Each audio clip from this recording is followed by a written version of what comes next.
I love creating the podcast. If you have enjoyed the episodes in any way, the best way to support me is my subscription link. For as little as $3 a month, you can help support the time and production cost included in producing the podcast.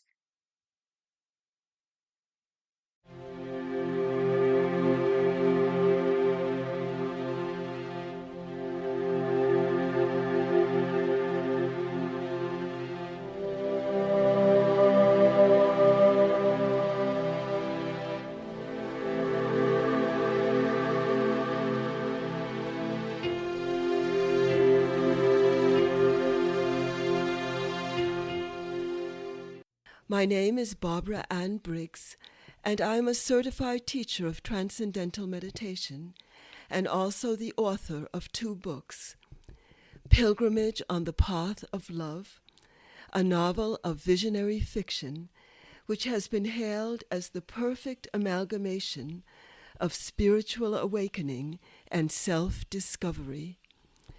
I'm also the author of The Contribution of Maharshi's Vedic Science to Complete Fulfillment in Life. I'm a poet and a freelance journalist with numerous articles published in many different parts of the world. In this podcast, The Essence of Life, we will begin to understand the meaning of what is actually the essence of life and where can we find it. The essence of life is hidden in the silent source of life itself. In today's podcast, we will examine the question of why does suffering exist? In order to answer this question, we have to look at the process of evolution in nature. In nature, the process of evolution is carried out by 2 opposing forces, the creative force and the destructive force.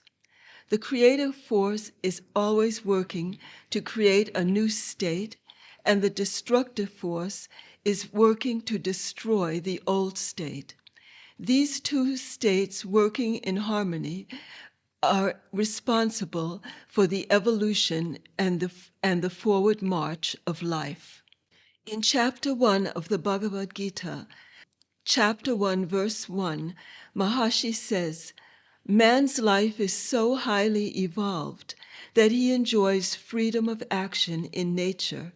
This enables him to live in any way he desires, either for good or for evil. As he behaves, so he receives.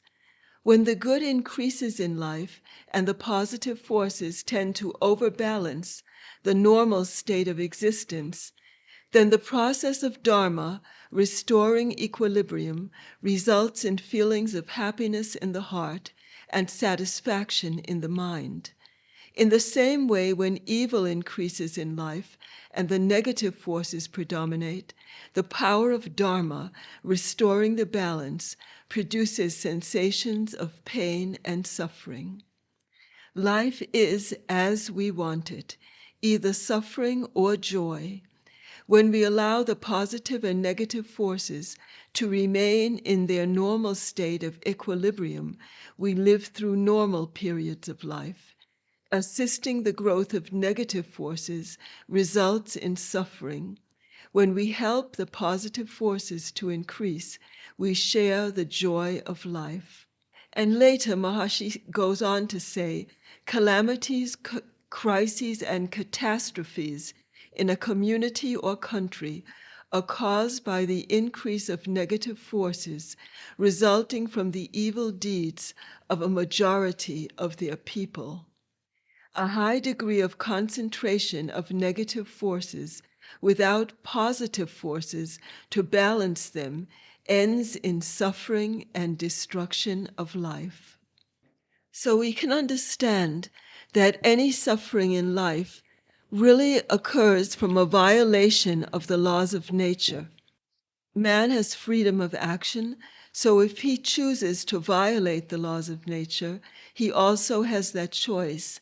But once he makes that choice, he has to bear the consequences of his decision. Even when suffering occurs in one's life, it can awaken within one deeper understanding of the deeper values of life. Meher Baba, the great avatar, has said, "Great suffering awakens great understanding. Supreme suffering fulfills its purpose and yields its true significance when it awakens exhausted humanity and stirs within it a genuine longing for real understanding. Unprecedented suffering leads to unprecedented spiritual growth. It contributes to the construction of life on the unshakable foundation of the truth." So we can see that even when suffering increases in life, it can also increase one's understanding of how to live in attunement with the deepest principles of life. The Turkish mystic poet Rumi has said, "Whenever they rebuild an old building, they must first of all destroy the old one." These transitions in life, sometimes the catastrophes, the calamities, the collective distress in the collective consciousness, they indicate that there's a tug of war between the vanishing of the old principles and the emergence of the new principles to guide life forward in the next step of evolution.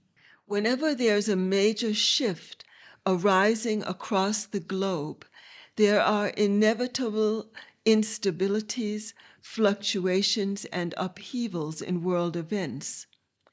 Every major transformation is preceded by a period of discomfort, frustration, and chaos. Just as a mother has to experience labor pains before giving birth, similarly does the earth experience upheaval and turbulence before a new world order can be established. Papa Ramdas of Ananda Ashram in Kerala has said, and I quote, "The old civilization is crumbling to pieces. There is going on a reshuffling of the values of life. The lesson that the present situation holds for mankind is that the unbridled lust for power and possession leads to strife and war, that selfishness, greed, and pride, whether among individuals or nations, causes widespread suffering and misery.